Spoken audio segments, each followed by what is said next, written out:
നമസ്കാരം, ഏവർക്കും pre market റിപ്പോർട്ട്സുകളിലേക്ക് സ്വാഗതം.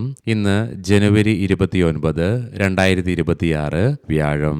ഇന്നലെ നമ്മുടെ മാർക്കറ്റ് അടച്ചതിന് ശേഷം ഇന്ത്യയിൽ നിന്നും റിലീസ് ചെയ്യപ്പെട്ട ഡിസംബർ മാസത്തെ ഇൻഡസ്ട്രിയൽ പ്രൊഡക്ഷന്റെയും മാനുഫാക്ചറിംഗ് പ്രൊഡക്ഷന്റെയും ഡാറ്റകളുടെ റിസൾട്ടിനെ കുറിച്ചും കൂടാതെ യുഎസിൽ നിന്നും വന്ന ഫെഡ് ഇൻട്രസ്റ്റ് റേറ്റ് ഡിസിഷനും തുടർന്നുണ്ടായ ഫെഡ് പ്രസ് കോൺഫറൻസിന്റെയും വിശദാംശങ്ങൾ വിശദമായി തന്നെ നമുക്ക് ഈ വീഡിയോയിൽ പരിശോധിക്കാം. ഇന്ന് സെൻസെക്സിന്റെ മന്ത്ലി എക്സ്പയറി ആയതിനാൽ തന്നെ വോൾട്ടാലിറ്റി എക്സ്പെക്ട് ചെയ്യേണ്ടതായിട്ട് വരും. പോസിറ്റീവായിട്ടുള്ള ഗ്ലോബൽ ക്യൂസിനെ തുടർന്നും India European union free trade agreement നിലവിൽ വന്നതിന്റെ പോസിറ്റീവ്നെസിന്റെ തുടർച്ചയുടെ ഫലമായിട്ട് മെറ്റൽ, ഫിനാൻഷ്യൽ, എനർജി മേഖലകൾക്ക് തുടരാനായ നേട്ടത്തിന്റെ ഫലമായിട്ടും ഇന്ത്യൻ മാർക്കറ്റിന് തുടർച്ചയായി രണ്ടാമത്തെ ട്രേഡിംഗ് സെഷനിലും നേട്ടം നിലനിർത്തുവാനായി തൽഫലമായി നിഫ്റ്റിക്ക് ഇന്നലെ ഫെബ്രുവരി സീരീസിലെ ഫസ്റ്റ് ട്രേഡിംഗ് സെഷനിൽ തന്നെ 1% നേട്ടത്തോടുകൂടിയും വ്യാപാരം അവസാനിപ്പിക്കുവാനുമായി കൂടാതെ വിദേശ ധനകാര്യ സ്ഥാപനങ്ങളും ഇന്ത്യൻ ക്യാഷ് മാർക്കറ്റിൽ ജനുവരി 2-ന് 289.80 കോടി രൂപയുടെ ബൈങ്ങിന് ശേഷം ഈ മാസം അവസാന ഘട്ടത്തിലേക്ക് എത്തിയപ്പോൾ ഇന്നലെ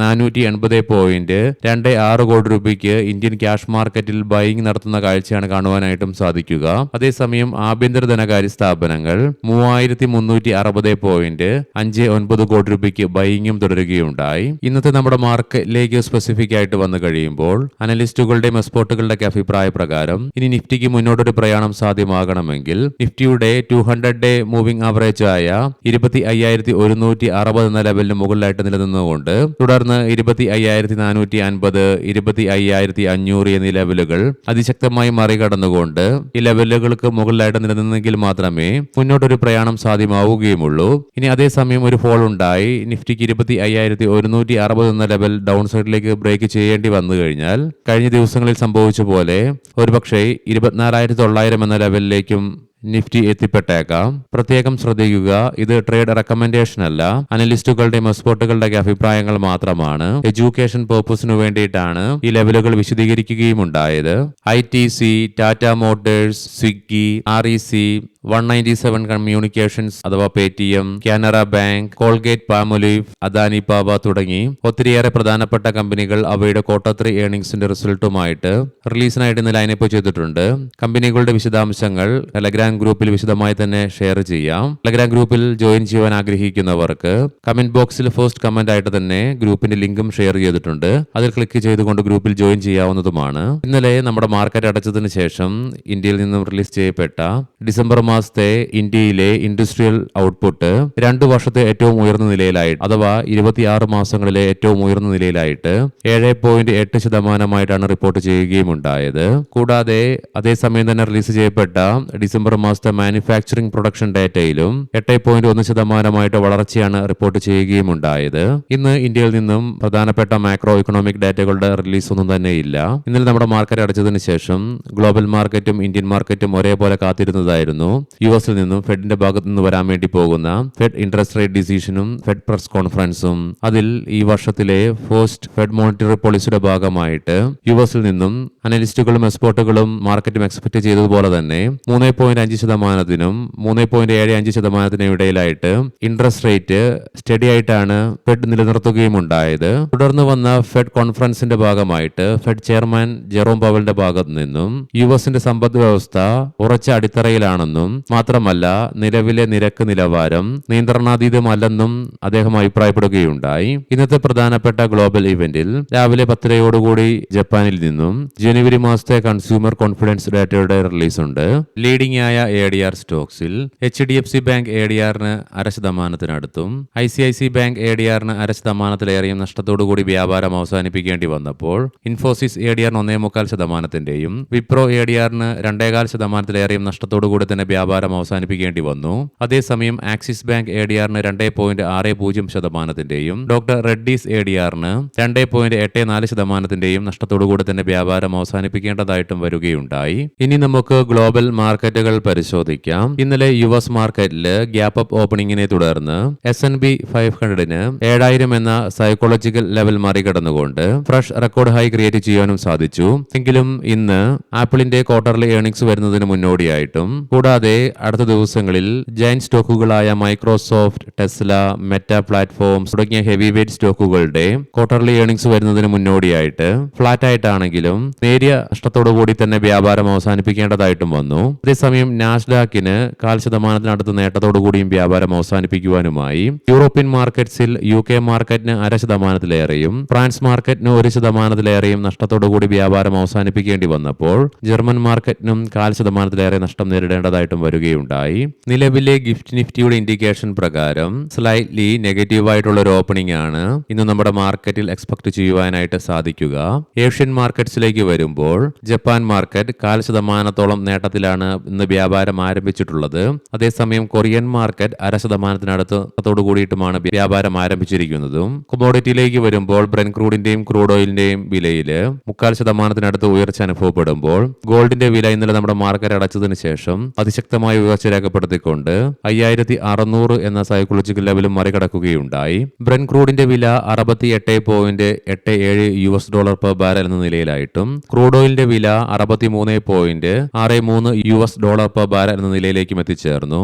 പ്രോഫിറ്റ് ബുക്കിംഗിനെ തുടർന്ന് നേരിയ ഇടിവ് നേരിടേണ്ടി വന്നെങ്കിലും നിലവിൽ ഗോൾഡിന്റെ വില 1.86% നേട്ടത്തോടുകൂടി $5520.89 പെർ ഔൺസ് എന്ന നിലയിലായിട്ടാണ് വ്യാപാരം നടന്നുകൊണ്ടിരിക്കുന്നതും. ഇനി നമുക്ക് സ്പെസിഫിക് ആയിട്ട് നിഫ്റ്റിയുടെയും ബാങ്ക് നിഫ്റ്റിയുടെയും ടെക്നിക്കൽസിലേക്ക് പ്രവേശിക്കാം. നിഫ്റ്റിയുടെ PCR 0.82 എന്ന നിലയിലും മാക്സ് പെയിൻ 25,300 എന്ന ലെവലിലുമായിട്ട് നിലകൊള്ളുന്നു. ഇന്നലെ വോളിയത്തിലുണ്ടായ ഉയർച്ചയെ തുടർന്നും മാത്രമല്ല കൈവരിക്കുവാൻ സാധിച്ച നേട്ടത്തിന്റെ ഫലമായിട്ടും പോസിറ്റീവ് ടോണിനെ സൂചിപ്പിച്ചുകൊണ്ട് മൈനർ അപ്പർ ആൻഡ് ലോവർ ഷാഡോസോട് കൂടിയിട്ടുള്ള ബുള്ളിഷ് ക്യാൻഡിലാണ് നിഫ്റ്റിയുടെ ഡെയിലി ടൈം ഫ്രെയിമിൽ നിന്നും ദൃശ്യമാകുന്നത്.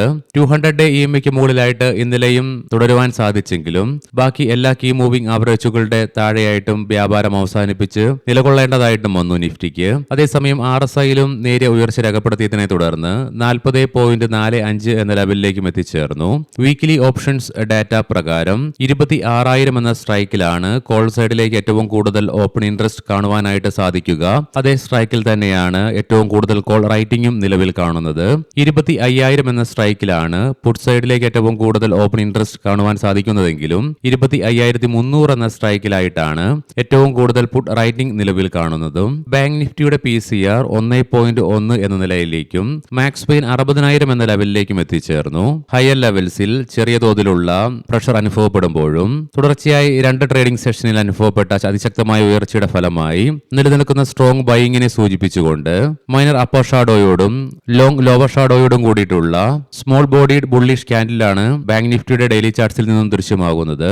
RSIയിലും ഉയർച്ച രേഖപ്പെടുത്തിയതിനെ തുടർന്ന് 52.78 എന്ന ലെവലിലേക്കും എത്തിച്ചേരുകയുണ്ടായി. മാത്രമല്ല ഇന്നലെ കൈവരിക്കുവാൻ സാധിച്ച അതിശക്തമായ നേട്ടത്തിന്റെ ഫലമായിട്ട് ബാങ്ക് നിഫ്റ്റിക്ക് അതിന്റെ എല്ലാ കീ മൂവിംഗ് ആവറേജുകളുടെ മുകളിലായിട്ടും വ്യാപാരം അവസാനിപ്പിച്ച് നിലകൊള്ളുവാനുമായി മന്ത്ലി ഓപ്ഷൻസ് ഡാറ്റ പ്രകാരം 60,000 എന്ന സ്ട്രൈക്കിലാണ് ഏറ്റവും കൂടുതൽ ഓപ്പൺ ഇൻട്രസ്റ്റ് കോൾ സൈഡിലേക്ക് കാണുവാനായിട്ട് സാധിക്കുക.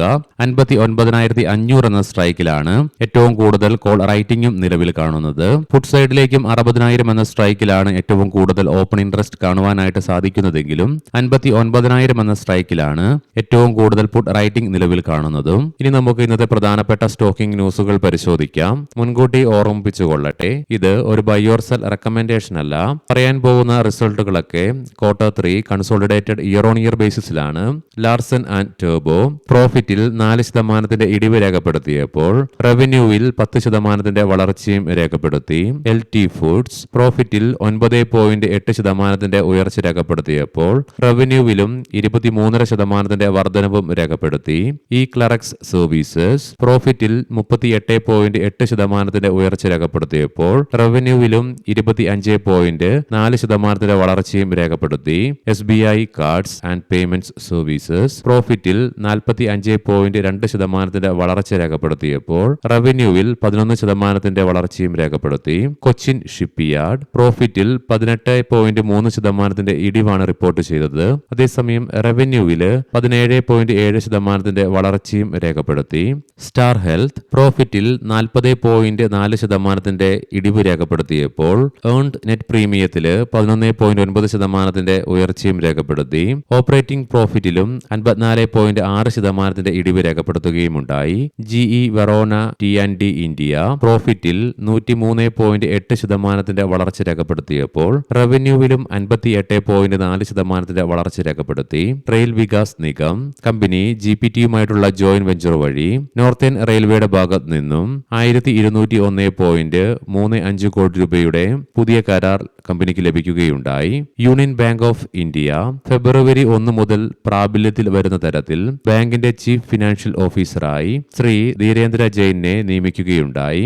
എക്സോ നോബിൾ ഇന്ത്യ കോർപ്പറേറ്റ് കാര്യ മന്ത്രാലയത്തിൽ നിന്ന് പേര് ലഭ്യത അനുമതി ലഭിച്ചാൽ കമ്പനിയുടെ പേര് എക്സോ നോബിൾ ഇന്ത്യയിൽ എന്നതിൽ നിന്ന് JSW ഡ്യൂലക്സ് എന്നാക്കി മാറ്റാനുള്ള നിർദ്ദേശത്തിന് ബോർഡ് അംഗീകാരം നൽകുകയുമുണ്ടായി.